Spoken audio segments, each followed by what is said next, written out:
It's time to relic this parts caster body, and being my first relic, obviously a little bit apprehensive about the first bit of damage, but I'm also really excited.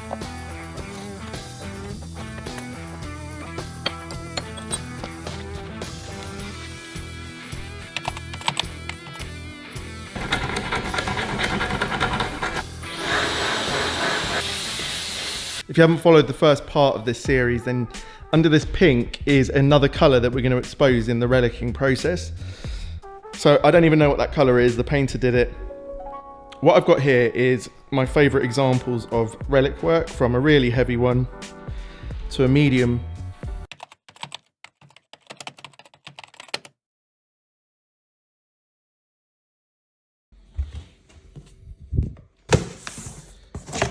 Da-da-da-da.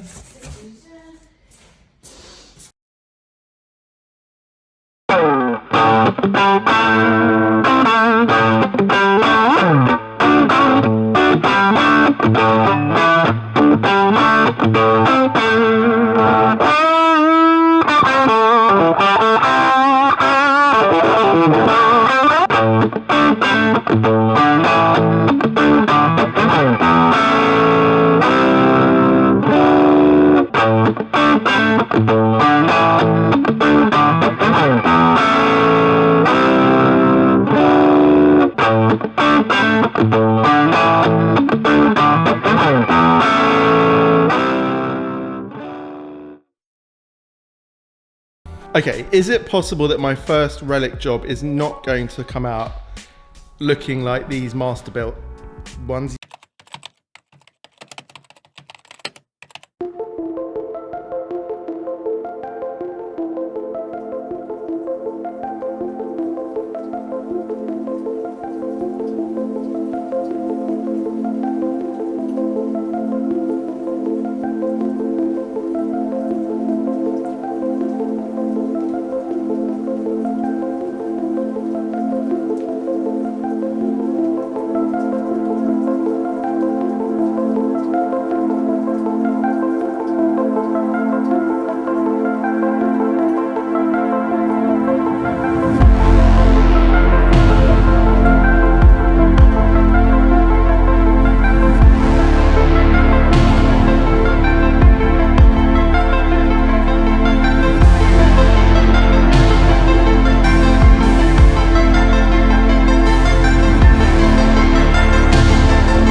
Okay, is it possible that my first relic job is not going to come out looking like these master built ones? Yes, most likely not, or this lovely custom shop. So basically what I've got out here is a light aged journeyman relic, what I'd consider like a medium stroke realistic aging job, and your Fantasyland. You know, you do occasionally see real ones like this, to be honest with you. I have done as well, and with even much more severe damage. But I'm taking inspiration from all of these, and I've got here a bunch of tools. Now, I'm going to take you through this relicing process. My first time doing it. This guitar is known as Pink 2. That's because it's part of the Pink Guitar project, so being sold off for charity or raffled off. And the main guitar, which is a hand-built one, is called Pink 1, and this parts caster where we've bought the body and the neck is called Pink 2. Right. What we're going to do now, I'm going to sort of talk you through what I'm aiming to do really quickly. I know that's not the exciting bit that you've come for, but I think it's important to plan your relicing a little bit. You know, what is it you're looking to do? I'm going for somewhere between that and that. But I brought this one in because it's got some of my favorite examples of finish checking. And overall, it's just a really tasteful job. So I'm gonna take some hints from here as to how to start, and then we'll work our way through here and here. Now, the main parts where I'm gonna look to relic are where your plectrum might hit, although mine personally doesn't. I'm not much of a rhythm player, and so I don't swing my arm about so much. Where your arm rubs off the paint, where your jack goes in, and also how you sort of stand the guitar up. It's not always straight down on the button, but obviously it can be on one side or another. Bit of buckle rash. I also think if you're putting your straps on, you know, just before a gig, you're probably a bit rough here, so there's going to be some finishing or some aging there. You can see a bit more here. As we're going through, we'll just talk a little bit about the techniques I'm using and what I'm aiming for, but I'm just going to get started. Okay, I'm trying to do this without any heat first. I've been told that it can work. I've got a can here of just like an air dusting spray, and I'm gonna spray it there for about 3 seconds from about 10 centimeters away, maybe a bit more, 10, 15 centimeters away. I just don't know what's gonna happen, so I've got no idea. I will spray it and then grab the camera and try and get a close up, but if we miss it on this one, we'll get it on another one. Okay, just gonna wipe off the excess. Oh my God, it already happened. Wow. Okay, let's see if I can get this.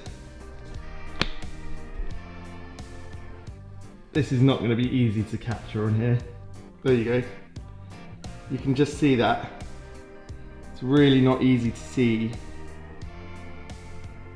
But you can see immediately that crazed. So maybe I used a bit too much spray. I mean, you can't feel it physically, but you can see it. Wow, that's exciting. Okay, so I've done a bit of checking there. Now on this body here, you can see that they put lots of ding marks everywhere, and quite often the checking will sort of come out of there if you check where there's a ding mark. So it looks like some checking happens after bits of damage and some before. Okay, I was pretty happy with the little bit of relicing, you know, the checking stuff that's happened on the front. But I want to have a go at doing it on the back. And doing it once, waiting a couple of minutes, and doing it again in the same patch. I want to see how severe it gets. So we're just going to do this bottom corner here.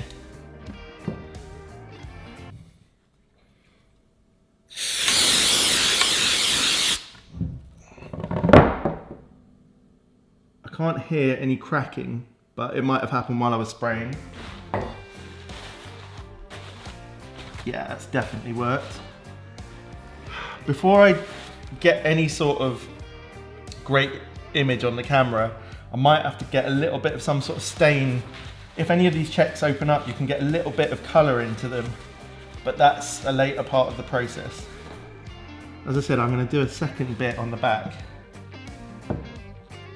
I can see why relicing sunburst patterns is so much fun though, because with the different colours you can see more stuff happening. Let's try that again.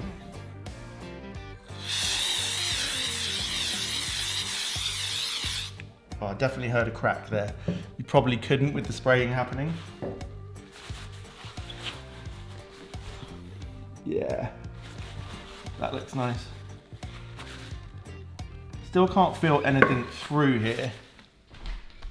Let's see if we can get anything on here. Okay, so you can see on here loads of like pit marks. And that is, I think, actually pretty natural on the back of a guitar if you're wearing jackets and belts and jeans with buttons, and I think plenty of damage on the back is a good way to go. Okay, what I'm going to use, I've got some blunt objects. I've got a bunch of these different sort of clay modelling tools, which just have different shapes, so therefore not everything is going to be the same shape, which is a good thing. And I think you have to have a sort of sense of purposeful randomness. So if I'm going for a medium heavy relic, this needs to be dotted around. Like I can hear the wood crackling slightly. So I'm going to do a bunch of these. I'm not going to show you every little thing I do, it'll get very boring, but I'll show you as the stages go on. I'm sure this video's had a slow start, but as with all of my content, this is me doing this from scratch without having done it before. and I'll just let you know what my thoughts are as we go along. So I've been doing a few of these divots and things going along here, and I thought along the bottom, I've certainly always seen a lot of damage on vintage guitars around here, and here is where you're going to put it down. There's normally going to be a strap button at the bottom here, so that's going to protect this little area. So I'd say you don't do a lot of damage just around there. But like, I'm always putting my guitar down on the ends of cables, on the edge of the pedal board, on something hard on the floor. And so you want a few tools that sort of mimic those shapes. So like a cable might be as thick as this. And so I'm just going to roll this over the edge in a few places. And although you can't quite see it yet, I can see where those little marks are. Again, you want to make sure if you're going to be semi-realistic not to do too much damage in this carve area, because it's protected in a way by being further into the guitar. But certainly around this area, you know, things are going to happen all the time. Okay.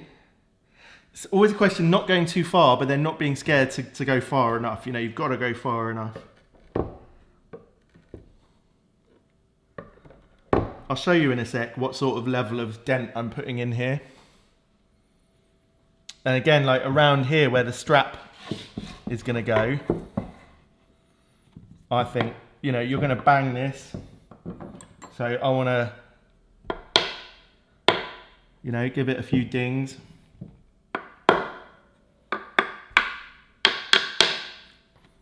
Like that. And then along the bottom here, you know, it's going to get a lot of wear as you sort of put it in your case. And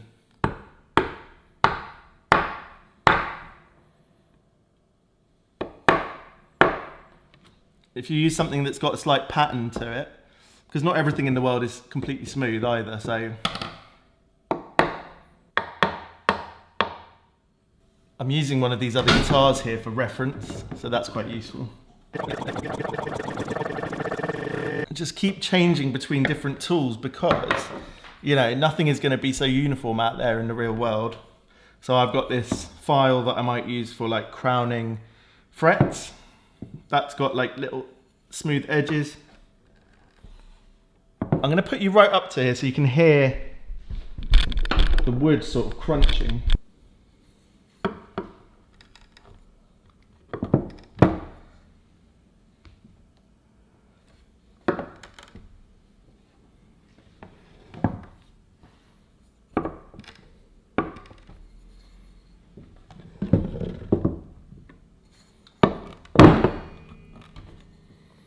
And again, this has got a nice blunt end to it, so I can use it just to stab.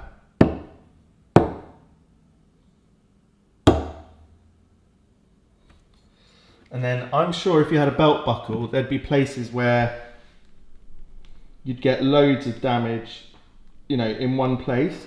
So I'm going to pick what runs basically from here to here as a sort of repetitive action.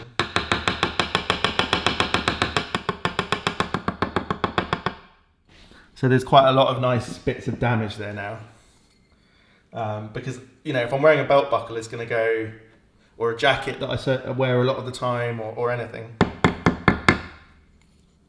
We'll do more sort of severe damage later. Another thing I want to see is rubbing some of the finish off with 800 grit to start with, and seeing what it looks like. So just to take the sheen off, I think you want to take the sheen off in a lot of parts of it. You know, you're not going to get tons off, but I want to rub that first shine off the guitar. My Relic'd guitars, they still have some shine, but it's certainly not uniform, and it shows that it's, you know, reasonably old.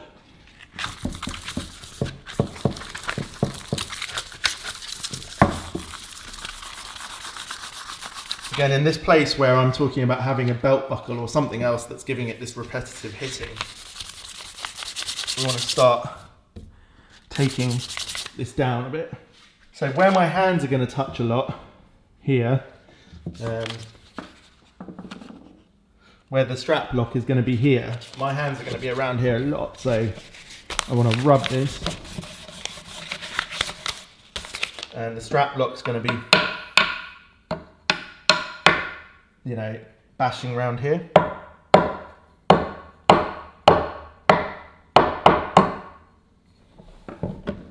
Okay, and as I said before, I want to do the checking at different stages. So I want to do some checking in a second, because the checkings could happen the day you bring the guitar home. It could happen not for 2 or 3 years, and then suddenly you take the guitar out in the cold and then go into a hot room. So some damage will have happened before and some after. So let's do a bit more checking now in a couple of places.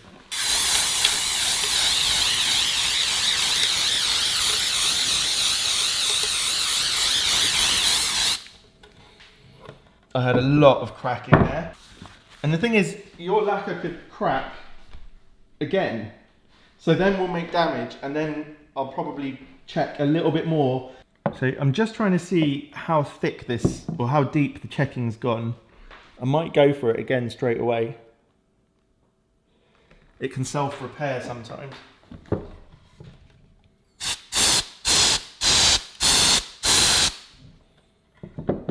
Probably if I'm going to do it multiple times in one spot, I could use a blow dryer. Oh yeah, it's really coming out there now. Like I said before, like, you should never use the same tool too many times, because in real life, all the objects this guitar is going to hit are going to be different. In a minute, my plan is to just like just sort of drop one side on the table. I often lean my guitars up against an amp with a Strat or a Tele, and occasionally, you know, not intentionally, but occasionally it will just slide a bit. It might not fall all the way. It sort of bangs into something. I've got plenty of bangs like that. And they could tend to be anywhere. They could be sort of up, you know, if the guitar has fallen that way, it's going to bang into something. So I'm going to put in different sized notches. This is going to be a guitar that someone has loved but used a lot. The more I'm getting into it, I'm thinking maybe I will go for more of a heavy thing.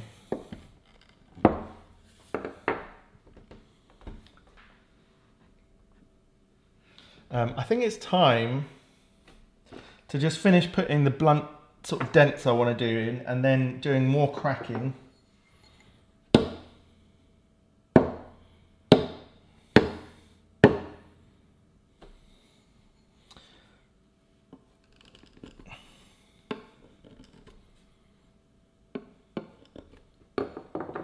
So again, I've got all these little tools like this. I've got a dozen of them. So I want to take one at a time and make a mark.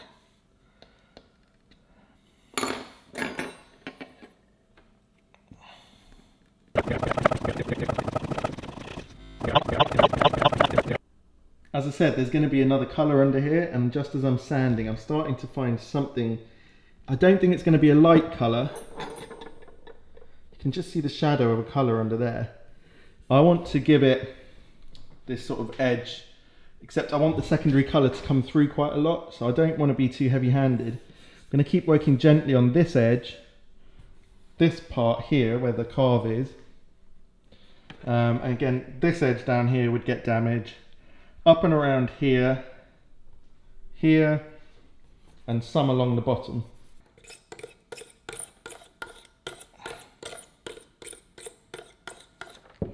Now this stuff is not as delicate as you might think. You hear from people, oh, it's just gonna, your nitride will come off easily.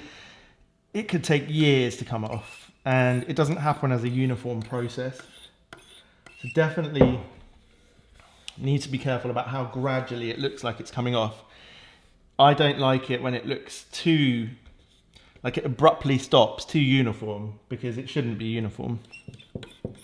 I'm just starting to scrape off some of the the top here, and it's coming off in this sort of white stuff.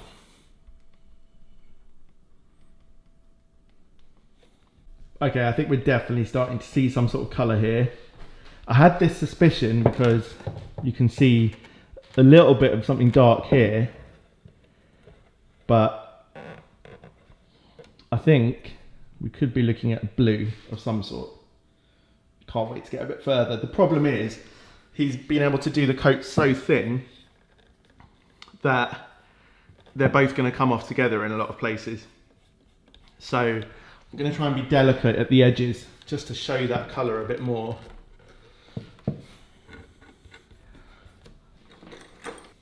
I'm following this arch up here. It's where you see a lot of wear on guitars. You know, it's sitting on your leg, on your jeans. Is it a Lake Placid blue that's been yellowed? It's possible. The thing is, on the really cool guitars, like this one, they definitely stain under here, because this is not the natural colour of any wood that I would use in the guitar making process. And you can see how pale this is going to be. This is alder, and this is just like what I would see under my vintage 63 Strat, this very pale colour. But my Strat was what would be the equivalent of maybe a light aging, my original vintage Strat. And this heavy one, you could guess then that this person played in more dank, smoke-filled places, and therefore that coloured the guitar. So I definitely want to give a story. So we might end up darkening this. We'll see later. Right, I'm starting to get somewhere. This is about an hour in, probably. Maybe just under an hour. And because there are two colours, I'm trying to sand off one colour.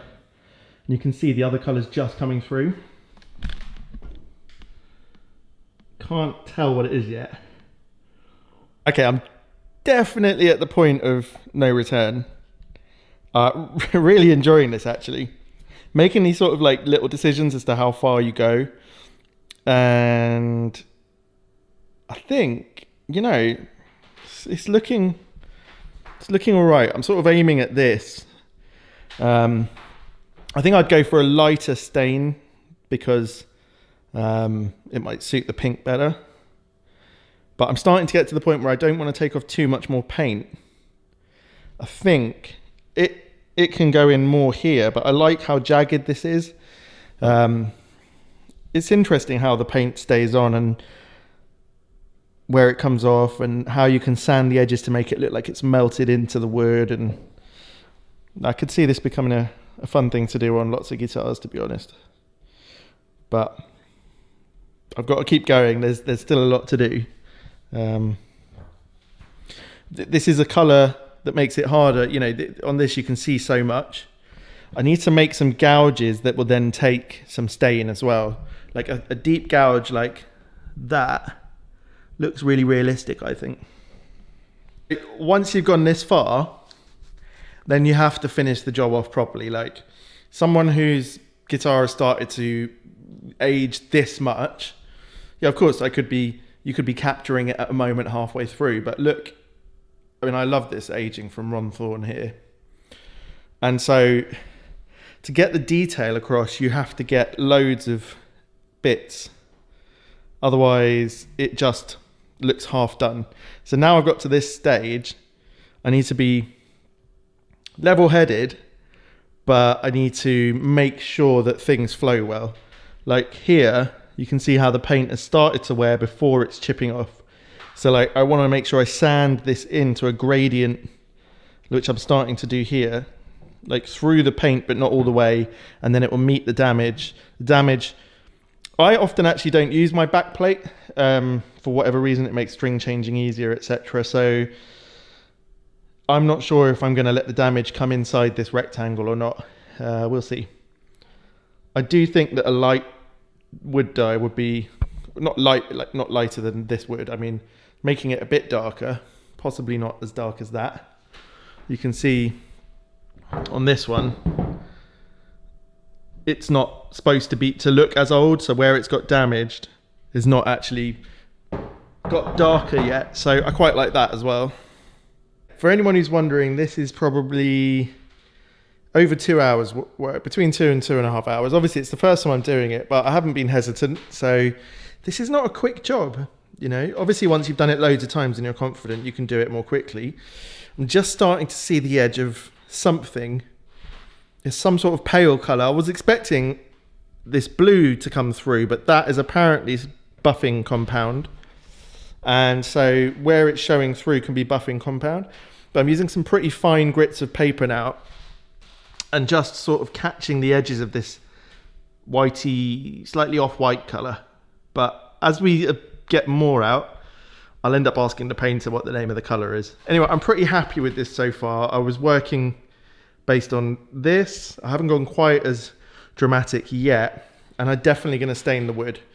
That's going to look super cool. There's going to be a lot of work though. This could be 2 whole days work at least. I haven't even done the front. I have brought the blow dryer down to heat this up. I'm going to go for another crack in a minute. I'll show you what happens.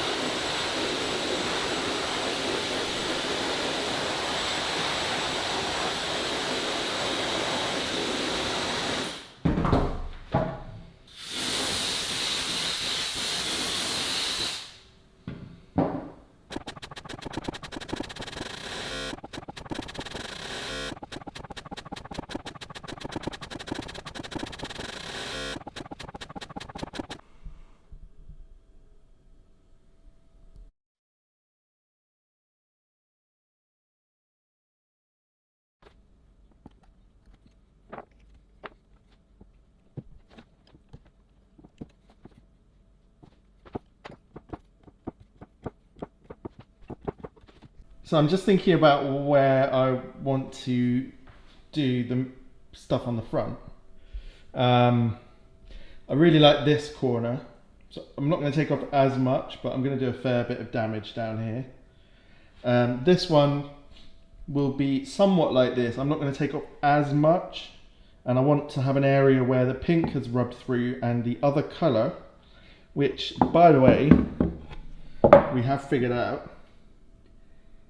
This is a colour called Desert Sand. Now I have to say, I was expecting something bright or contrasty, which might have helped me in my promotion stuff on Instagram and whatnot. But this is very accurate, apparently. So a lot of the early guitars under a custom colour would have this Desert Sand. I think the effect actually looks nice. It's just I was looking for. I thought there was going to be a blue, but apparently that's the buffing compound. So it's not as two-tony as I expected. So what I'm going to do here is rub through a bit where my elbow might be when I'm playing, and maybe they'll get a little bit of this whiteness along the edge. It goes sort of white as you sand the pink, and then through to the Desert Sand. So we'll see what happens. But yeah, I'll take off a fair bit of paint. Again, I love all these dings. Some of them you put a bit of wood stain in. And all of this damage, I think that looks super cool. That's what everyone loves to see if they like relicing, I think. The edge stuff, which really can happen. And the pick guard. I mean, by the pick guard, you got the plectrum damage. So let's get going with that. I'm aware this video is probably getting very long. Hopefully I've cut it down to be somewhat exciting.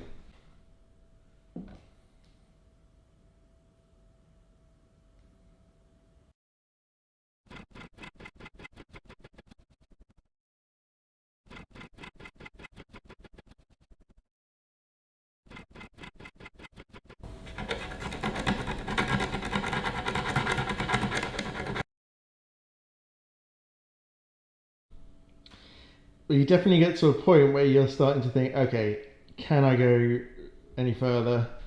Have I gone far enough? I think that's where you could go wrong. I mean, you can't go wrong because the guitar can look any way, but I think I'm doing an okay job. The mystery colour has turned out to be a little bit of a, well, I mean, you can't really see a lot. I think it's this sandy colour that still comes through on some of the wood. Overall, the aesthetic is nice. Sort of looks very natural. I was sort of expecting maybe a black or a white or a blue or a green or something, you know, bright that would help me to market this guitar for the raffle. But on the other hand, it's realistic. I think next time we'll go for something a bit more contrasty, but I'm really enjoying doing this relic work. Definitely something I'll be doing more of.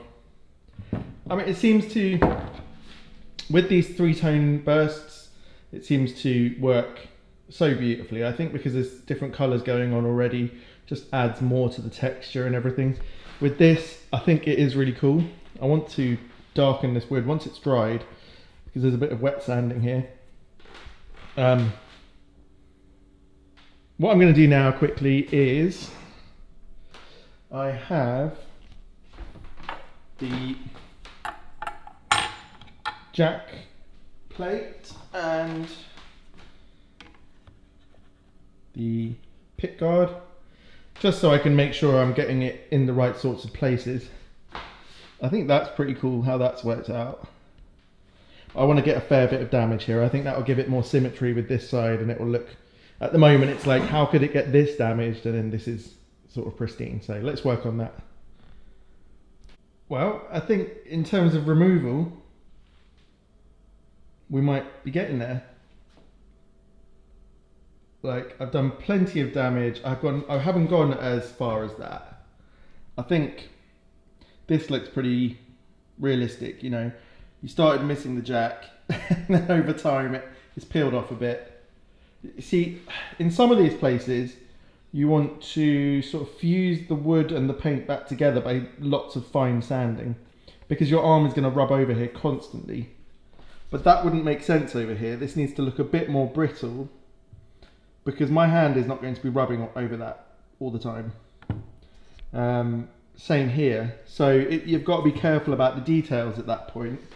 And I've sort of noticed that here they do that. This is more blended in, and this is more sort of jagged. And I think those are the little details that can help to make it look realistic. Again, this is quite blended in, because if your pick's going to go there and your thumb and whatnot, it's going to rub it. But here, there's less so, because you're not sort of repetitively keeping in the same spot like here. It's like a little story, really. So I've got some work to do here. These I'm blending in, this I'm not blending in. You know, some of these would be one-off dings. Those are the ugly ones, you know, the chips and the scrapes. I remember the first time I scraped and chipped my blue Telecaster, and it had a big crack on the bottom, like running like that. And you could see the wood through the paint, and it was really disappointing, obviously. But it's part of the guitar. Alright guys, so I'd say I'm about 80% of the way there finished with this relic job. I'm going to show you exactly how it looks in a second.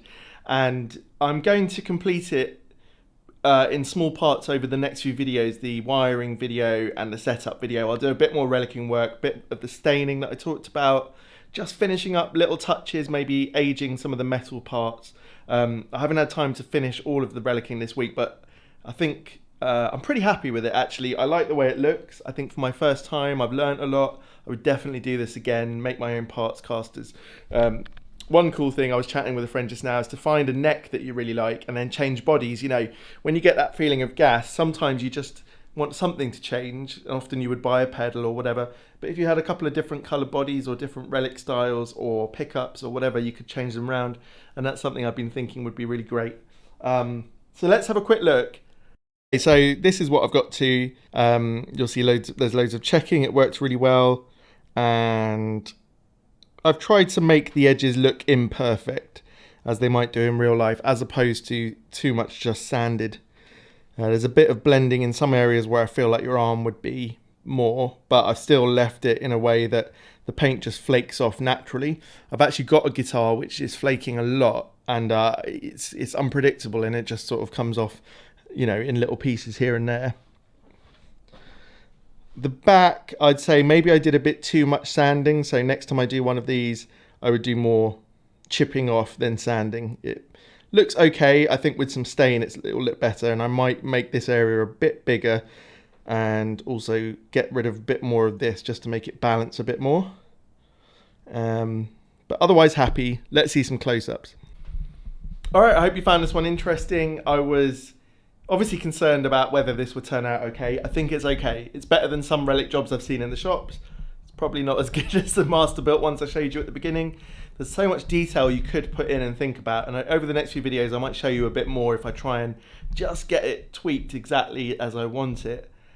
But yeah, I'll see you next week when I do the wiring, which is one of those things. It's necessary if you get used to soldering. It's a bit relaxing, but I've never actually wired a full harness before, so I'll show you how I do that.